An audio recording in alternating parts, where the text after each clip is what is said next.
Hi, everybody. Jay Privman, the national correspondent with Daily Racing Form. Mike Watchmaker is the national handicapper. We put together the Derby Watch Top 20 every week. And Mike, this week's race that's going to impact our list is the Rebel Stakes. Let's take a look at the horses that are currently on our Derby Watch Top 20 that are going to be running in the Rebel, beginning with Solomini, who we haven't seen since he had his number taken down in the Los Alamitos Cash Call Futurity back in December. What are your expectations for Solomini in his 3-year-old debut?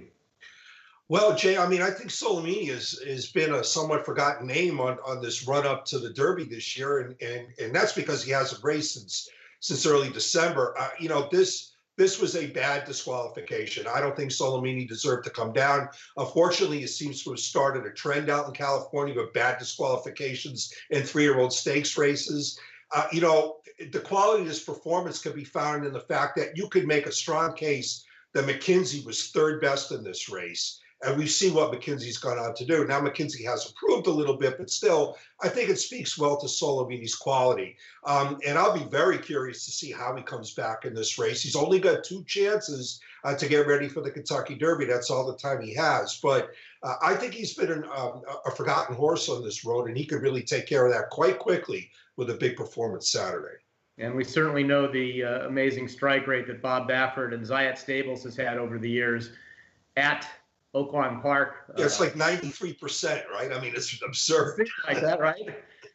Including American Pharaoh, who had his 2 preps prior to going on to win the Triple Crown down there beginning with the Rebel. So he's going to be on the same schedule Solomini is as American Pharaoh in terms of having potentially 2 preps, both at Oaklawn leading up to the Kentucky Derby. But Mike, one of the interesting aspects, I think, of this race is that there's going to be horses coming in from everywhere. You've got Solomini from California. You obviously have the locally based horses. But one horse I think you and I are both really excited about is Magnum Moon for Todd Pletcher, who's coming in from South Florida, coming off a win against Allowance Company at Tampa. This will be his stakes debut, but I think he's ready for it. I think he's good enough to win this race, and I'm really looking forward to seeing his race on Saturday. What do you think of Magnum Moon?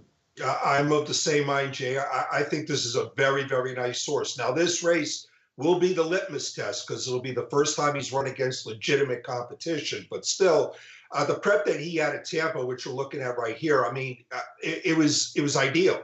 He got a 4 races worth of education in that one start, and he won it in hand, and he took care of a lot of things in that race, and I find him a very exciting horse. I mean, Justify has gotten a lot of attention, being a horse who's now 2 for 2 this year, who didn't race last year as a 2-year-old, and being very exciting. And Magnum Moon has basically Florida's version of Justify. He's 2 for 2 this year, did race as a 2-year-old, been very impressive both starts. One thing he doesn't have that Justify has is those triple-digit buyer figures. But he got a 95 in his first start. He can run pretty fast when he has to.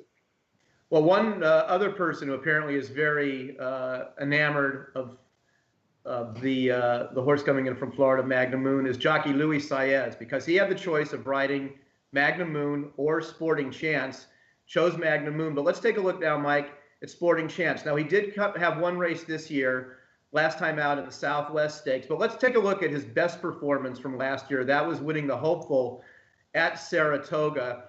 The race last time at Oaklawn in the Southwest was his first start since then. So he's coming off of a lengthy layoff. He had some trouble in the race.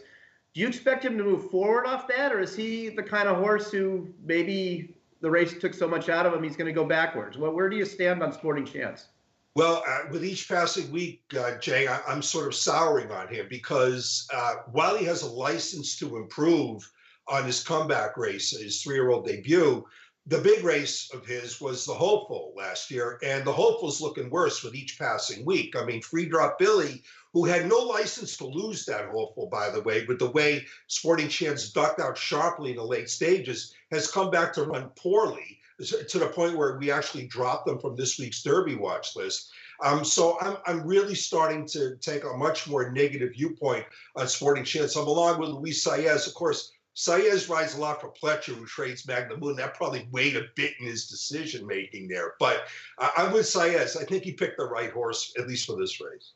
Well, it's a really intriguing race, as we mentioned. Horses coming in from California, from Florida, and obviously the locally based horses as well, including combatant who's a former Derby Watch Top 20 member who's going to try and work his way back onto the list. The other race that offers points this week is the Jeff Ruby Stakes at Turfway, but there's really nobody in that race who's a prominent Derby contender, nobody on our Derby Watch Top 20, and that race is only worth 20 points to the winner as opposed to the Rebel, which is worth 50 points to the winner.